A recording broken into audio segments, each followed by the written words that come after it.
David had a furnace guy come over, and there was some pictures on the wall, and the furnace guy asked him who the pictures were of. He said, my dad. He said, who's your dad? He said, Dave Baxter. He said, Dave Baxter from Michigan? He said, yeah, from Lutheran West. He said, oh, your dad was cold back in the day. He said, I've been telling David I was Steph Curry before Steph Curry. And the guy from the furnace said your dad was ahead of his time. Yep. Wasn't no three-point line. That was his exact word. He said he was ahead of his time. So he said if he had came now, it would have been a whole different, ball game. But that was his exact words, ahead of his time. That dad is a legend. That he was a shooting son of a gun, and he had handles out this world. And college changed his game up, but he was telling me my dad is a legend. So I told him I've been hearing that my whole life.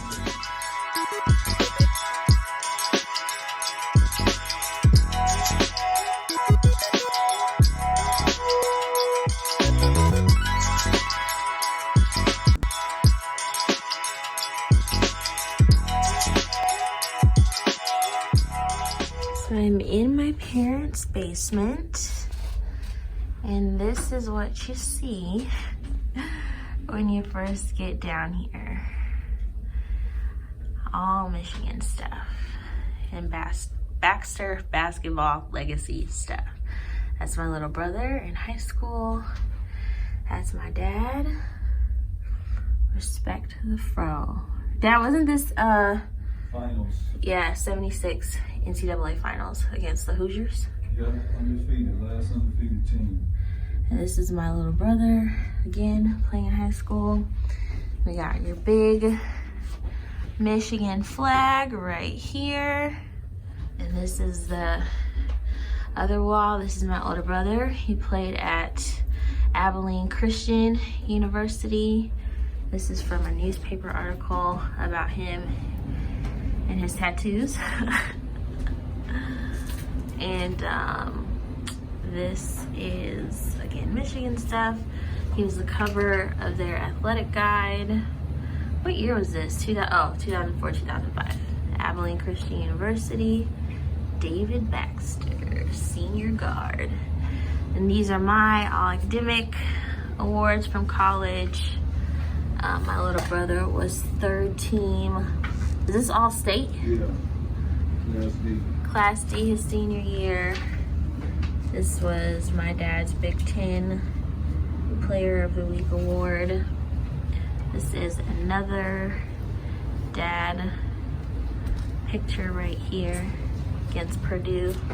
Again, respect the fro. This is my jersey from the illustrious Oakwood University.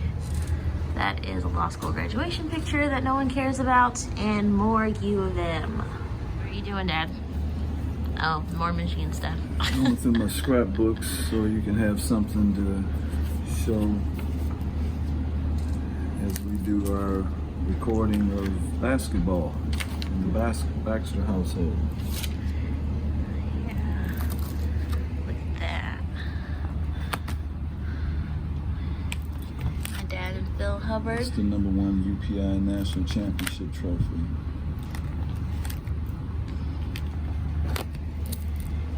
More basketball stuff. Michigan man to this day. Go blue. Hail to the victors. Well, I was born in 1956, and at that time, baseball was the #1 sport in America, and all inner city youth grew up playing baseball. I didn't begin playing basketball till I was 12 when Dave Bing was drafted by the Pistons. He became my favorite player. And I was fortunate enough to go to Lutheran West High School and was able to play freshman ball. That was my first time playing organized. But my first love was baseball. But late in my freshman year, in a triple overtime game, I scored 52 points. Thought that was pretty good. It was a school record, and I gave up baseball and solely concentrated on basketball. And that's all I played in high school. I was a varsity letterman as a sophomore, was the second leading scorer of my sophomore and junior year, averaging 16 a game. And going into my senior season, with all the returning varsity lettermen having graduated, All of the focus was on me. I had set a lot of goals, hoping to be able to earn a basketball scholarship somewhere, and met all of those goals except winning the state championship. We went undefeated in the regular season. I was first team All-State. I averaged Class B, averaged 29 a game in the regular season, and then I averaged 41.7 points a game in the state tournament. And late in the spring, I was able to be contacted by the University of Michigan. They had not seen me play. I went up for my visit. I brought my gym stuff, and they had a game going on at the IM building, in which I participated in. And after about half an hour of playing, went over to the athletic office and was offered a full athletic scholarship. And so I went to the University of Michigan, which was the school that I was hoping to be able to go to. They were co-Big Ten champs with Indiana that year. Freshman year was a transition period for me. It was a little rocky. Came up there as a big-time scorer, as I stated, but basketball was more complex than I realized, and it took me a whole year just really learning the game. Started 6 games as a freshman, was very excited about the future at Michigan. But Ricky Green, a junior college All-American, signed with Michigan after my freshman year. He started the next 2 years. Steve Grody, who was first team All-American freshman before I got to Michigan, started for 3 years. And so I was the 6th man for the first 3 years at the University of Michigan. Some coaches called me the best 6th man in the country. We were fortunate to play in 3 NCAA tournaments while I was at Michigan. I went to the finals in '76 and played against the Bobby Knight national championship team, which went undefeated. That's the last undefeated team in college basketball. And now coming in is Dave Baxter. Very quick, he replaces Staten. Wayman Britt's in. And Grody goes out. This Baxter is just about as swift as Ricky Green. And they go to the press.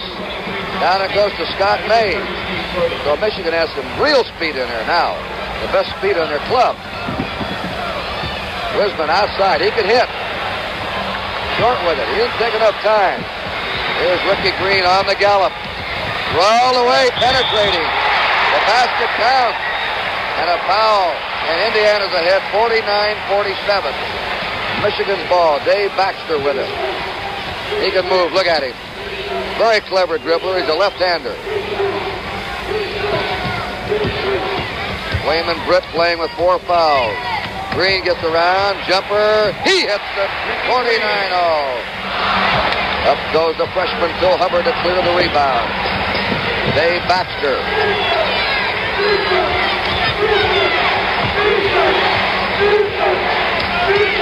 Look at him, boy. He can move. Got that reverse dribble. Wayman Britt. Hubbard. In my junior year, we were the UPI AP national champions. At the end of the regular season, preparing to play in the NCAA tournament, we got beat by Cornbread Maxwell, who starred with the Boston Celtics. He was with the University of North Carolina, Charlotte. And we didn't get back to the finals that year. Going into my senior season, Phil Hubbard and I were co-captains. He was an All-American. He was the youngest Olympian to receive a gold medal at that time in 1976. And the person that received a gold medal that was younger than him or medaled was LeBron James. And so Phil got injured my senior year. We had to play the entire season without him. And we ended up finishing 4th in the Big Ten, didn't get back to the NCAA tournament. It was somewhat of a disappointing senior season, but still, all in all, was a great experience. But what did you do your senior season? My senior season, because I was starting for the 1 year, and I wanted to leave my name in the record books, I set the single season assist record. I had 178 assists in 27 games. I was either 2nd or 3rd in the Big Ten behind Magic Johnson. They won the Big Ten championship his freshman year, and as most That was people, Michigan State? That was Michigan State. We beat them in Lansing, and they beat us in Ann Arbor. So I'm happy to boast that I'm 500, 1-1 all time against the great Urban Magic Johnson. But set the single season assist record in Michigan, held it for 8 years, and I was it's the 61st player picked in the 1978 NBA draft. And according to Bleacher Report, you are number 9 of the top 10 all-time great point guards at the University of Michigan. That Bleacher Report's a little old now, so Trey Burke and some others probably passed me up, but I'm happy that as of 2012, you were number 9 and Trey Burke was number 10. I was number 9, so we don't remember past 2012. Yeah. I had some issues while I was in Michigan, even before getting there, and I was addicted to alcohol and drugs, and there was an article that came out in 1978 about my drug abuse. I had signed with an amateur team called Athletes in Action. They were the number 1 amateur team in the world. We had played them in the regular season in December, and they wanted to sign me to a contract. This was prior to the draft, and so I signed a contract with Athletes in Action in April of 1978. The draft was in June, and not anticipating getting drafted very high, I had gone to Ann Arbor to be with a teammate of mine who was a projected late first round pick, early second round pick. When the first 2 rounds went by and he was undrafted, I went to the store. And when I came back, he was coming out of his apartment, and I asked him had he been selected, and he told me he had been selected in the 4th round by the Houston Rockets, and he offered his congratulations to me because I was actually drafted ahead of him. And I was drafted by the Western Conference champion Seattle Supersonics in the 3rd round. And so I flew back to Detroit to be with my family to tell them that I had been drafted by the Seattle Supersonics, who actually lost in the 7-game series to the Washington Bullets of the 1978 NBA season. And so it was just an exciting time. I was at Athletes in Action for a couple of months. I was going to be a part of their team that represented the United States in the World University Games in the Philippines. But because I was not living up to the standards that team required as a Christian, we mutually parted ways. And I went to Seattle's camp. I was the last player cut. And they went on to win the NBA championship in 1979. So I almost got an NCAA championship ring at Michigan in '76, and they had a 12-man roster in 1978. They only had an 11-man roster because the league was struggling financially. I would have got an NBA championship ring, having played with the world champion Seattle Supersonics. So twice it was close, but no cigar. But I was fortunate to have some good experiences with basketball, and shared it with my children when they came into the world. So my oldest son got a scholarship to UAD, a mid-major school here in Detroit, and transferred to Abilene Christian, where he was 20th in the country in scoring. His senior year, my daughter, Cara, went on to Oakwood University, where she was national All-American academic for 2 years, and Defensive Player of the Year. And Defensive Player of the Year, yeah. She did something a little bit better than I did at the defensive end of the floor. And I just want to say, favorite story ever. Baxters are known for being shooters. My dad and my brother can shoot the lights out of anybody's gym. Like, that's just what they're known for.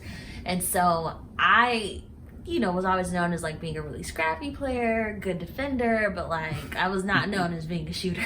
And so I worked really, really hard between my sophomore and junior years to like get better at shooting. And I remember a game, this was later on, this was like second semester of my junior year. And we were shooting around before the game, and the coach was like, I heard him like kind of telling his players like, watch out for number 11, like she shoots. And so top of the game, like I go up for a jump shot and I make it and I got fouled, and then I made my free throw. And as I'm like running back, I hear the coach go, "Why'd you do that? I told you she was the shooter."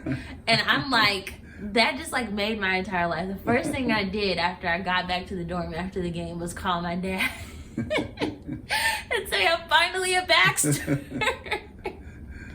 He said I was the shooter. So yeah, fun story. And so I've just been fortunate. I have another son, Donovan, who's the youngest, and along with Rodney Cooper, was able to coach him a couple years while he was at Peterson Warren Academy.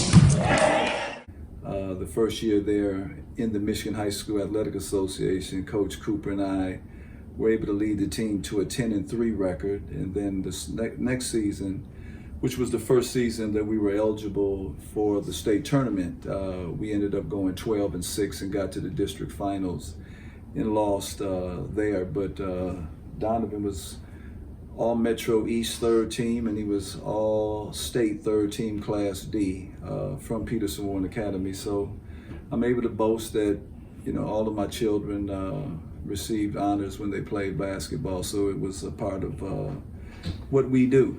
And you know, another story was when we were in the church league. I was older in age and couldn't do as much as I used to, but still did well enough to get to the Lake Region Conference Finals. And we were playing Coney Gardens, a team that I was fortunate to play with and had led to 2 Lake Region Conference championships. And this was the third time we had played them that season, and we had beaten them twice. What year was this? This was probably 1993 or 1994. And we played Coney in the championship game of the Lake Region Conference Finals. And they had a great coach, Bernard Weathers, and they had a great team. And having lost to us twice, they had a great game plan, and we lost a very close game. But Cara was about 4 or 5 years old, and she came up to me after the game, boo-hooing, you know, full of tears, and I was trying to console her because we had lost, and she was unconsolable at that point. So I said, this girl may have a problem in life because she can't accept defeat very well.